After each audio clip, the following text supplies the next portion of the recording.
فیصلے من پسند لوگوں کو نوازنے کے لیے ہو رہے ہیں. جو میرے پاس اطلاعات پہنچی ہیں وہ بڑی پریشان کن ہیں کہ جن لوگوں پہ الزام لگایا گیا کہ 26ویں آئینی ترمیم میں انہوں نے 2 ارب سے زیادہ پیسے لے کے اپنا ضمیر بیچا، ان میں سے یہ الزام ہے اور الزام کی ابھی تک تصدیق نہیں ہوئی ہے، لیکن پارٹی نے ان لوگوں کو شوکاز جاری کیا. اور اس کے بعد جو ہے ایک شخصیت بتائی جا رہی ہے مسمات بگوا، کوئی خاتون ہوگی، کہ ان کی زبانی یہ پیغام اس 5 رکنی کمیٹی کو دیا گیا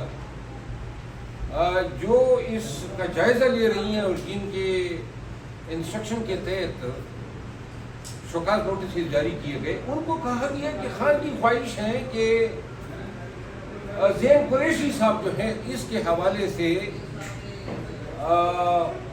ان کو راستہ دیا جائے.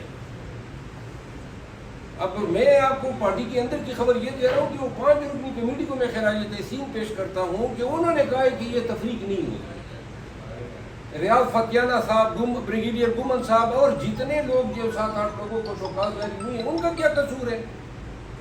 اور آپ پی ٹی آئی کے ورکر کو میں یہ کہنا چاہتا ہوں، سب کو ایک ہی لاٹھی سے آنگنا ہے.